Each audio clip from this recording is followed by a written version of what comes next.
সমন্বয়ৰ ক্ষেত্ৰত ধুবুৰী, শিৱসাগৰ, আপোনাৰ শোণিতপুৰ, আপোনাৰ যিমান উজনি, নামনি, বৰাক উপত্যকা সকলোকে মিলাই লৈ যাতে আগবঢ়াই লৈ যাব পাৰো তাৰ ক্ষেত্ৰত তেখেতে কৈছিলে যে বৰাকক ধুবুৰী, ধুবুৰীক বৰাক বা আপোনাৰ শিৱসাগৰক ধুবুৰী বা বিভিন্ন বৰাক উপত্যকা বিভিন্ন ৰাজ্যৰ যিসমূহ জিলা সেই জিলাসমূহক একত্ৰিতভাৱে যাতে আগবঢ়াই লৈ গৈ আমি আহোমখনৰ উন্নয়ন কৰিব পাৰো এনে মন্তব্য প্ৰকাশ কৰিছিলে।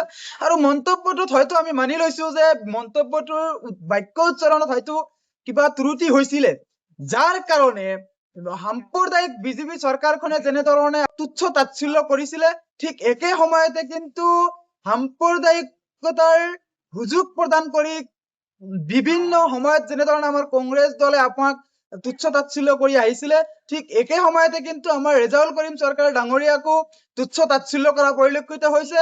আমাৰ নগাঁৱৰ সাংসদ যিগৰাকী সাংসদে মুছলমান সকলৰ ভোট লৈ মছজিদে মছজিদে ঘূৰি ফুৰি ভোট লৈ যি জয়যুক্ত হৈছে সেই নেতাগৰাকীয়ে সংখ্যালঘু সমাজৰ বা মুছলমান সমাজৰ এজন প্ৰতিনিধি সেইগৰাকী ৰেজাউল কৰিম চৰকাৰক কিন্তু চিনি পোৱা নাই বুলি কৈছে। ইয়াক লজ্জাজনক দুৰ্ভাগ্যজনক বিষয় বুলি আমি অভিহিত কৰিছো।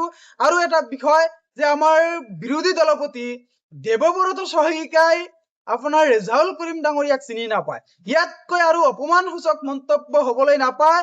আমি আগতেও দেখিছো যে আমাৰ যিসকল সংখ্যালঘু নেতা থাকে যিসকলে আমাৰ বলিষ্ঠ কণ্ঠ হৈ থাকে তেওঁলোকক কংগ্ৰেছে যোগদান কৰোৱাই তেওঁলোকক মিকুৰীৰ দৰে ব্যৱহাৰ কৰে, তেওঁলোকক আপোনাৰ নিমাতী কইনাৰ দৰে ব্যৱহাৰ কৰিবলৈ তেওঁলোকক প্ৰেছাৰ ক্ৰিয়েট কৰি ৰাখিবলৈ চেষ্টা কৰে, যাৰ কাৰণে আমাৰ সংখ্যালঘু সমাজৰ উন্নয়নৰ পৰা আৰম্ভ কৰি বিভিন্ন সামাজিক কামসমূহত কিন্তু আমি পিছ পৰি থাকিবলগীয়া হৈছে।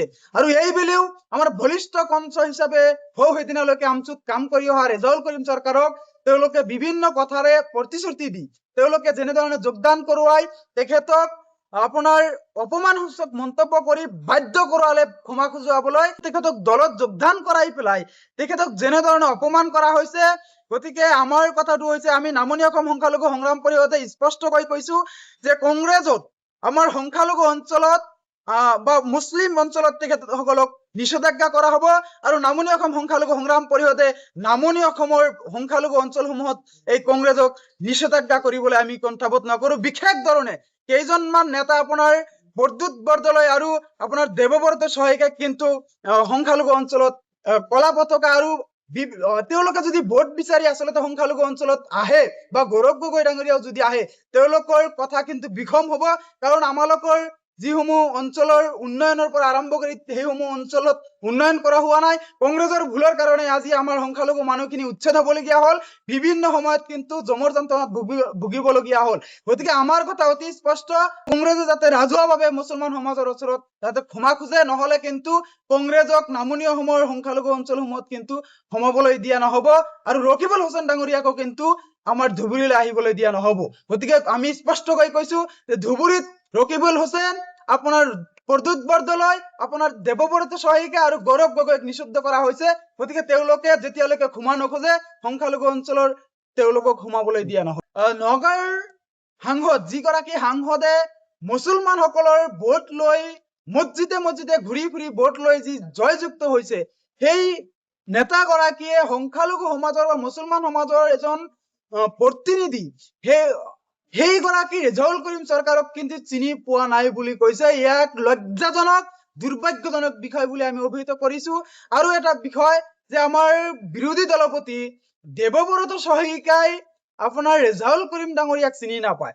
ইয়াতকৈ আৰু অপমানসূচক মন্তব্য হবলৈ নাপায়। আমি আগতেও দেখিছো যে আমাৰ যিসকল সংখ্যালঘু নেতা থাকে যিসকলে আমাৰ বলিষ্ঠ কণ্ঠ হৈ থাকে তেওঁলোকক কংগ্ৰেছে যোগদান কৰোৱাই তেওঁলোকক মিকুৰীৰ দৰে ব্যৱহাৰ কৰে, তেওঁলোকক আপোনাৰ নিমাতী কইনাৰ দৰে ব্যৱহাৰ কৰিবলৈ তেওঁলোকক প্ৰেছাৰ ক্ৰিয়েট কৰি ৰাখিবলৈ চেষ্টা কৰে, যাৰ কাৰণে আমাৰ সংখ্যালঘু সমাজৰ উন্নয়নৰ পৰা আৰম্ভ কৰি বিভিন্ন সামাজিক কামসমূহত কিন্তু আমি পিছ পৰি থাকিবলগীয়া হৈছে।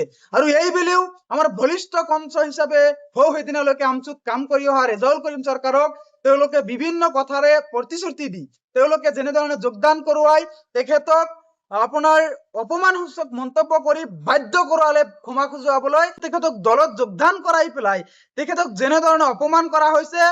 গতিকে আমাৰ কথাটো হৈছে আমি নামনি অসম সংখ্যালঘু সংগ্ৰাম পৰিষদে স্পষ্টকৈ কৈছো যে কংগ্ৰেছত আমাৰ সংখ্যালঘু অঞ্চলত বা মুছলিম অঞ্চলত তেখেতসকলক নিষেধাজ্ঞা কৰা হ'ব আৰু নামনি অসম সংখ্যালঘু সংগ্ৰাম পৰিষদে নামনি অসমৰ সংখ্যালঘু অঞ্চলসমূহত এই কংগ্ৰেছক নিষেধাজ্ঞা কৰিবলৈ আমি কণ্ঠাবোধ নকৰো। বিশেষ ধৰণে কেইজনমান নেতা আপোনাৰ বৰদুত বৰদলৈ আৰু আপোনাৰ দেৱব্ৰত শইকীয়াই কিন্তু সংখ্যালঘু অঞ্চলত কলা পতাকা আৰু তেওঁলোকে যদি ভোট বিচাৰি আচলতে সংখ্যালঘু অঞ্চলত আহে বা গৌৰৱ গগৈ ডাঙৰীয়াও যদি আহে তেওঁলোকৰ কথা কিন্তু বিষম হ'ব, কাৰণ আমালোকৰ যিসমূহ অঞ্চলৰ উন্নয়নৰ পৰা আৰম্ভ কৰি সেইসমূহ অঞ্চলত উন্নয়ন কৰা হোৱা নাই। কংগ্ৰেছৰ ভুলৰ কাৰণে আজি আমাৰ সংখ্যালঘু মানুহখিনি উচ্ছেদ হ'বলগীয়া হ'ল, বিভিন্ন সময়ত কিন্তু জমৰ যন্ত্ৰণাত ভুগিবলগীয়া হ'ল। গতিকে আমাৰ কথা অতি স্পষ্ট, কংগ্ৰেছে যাতে ৰাজহুৱাভাৱে মুছলমান সমাজৰ ওচৰত যাতে ক্ষমা খোজে, নহলে কিন্তু কংগ্ৰেছক নামনি অসমৰ সংখ্যালঘু অঞ্চলসমূহত কিন্তু সোমাবলৈ দিয়া নহ'ব।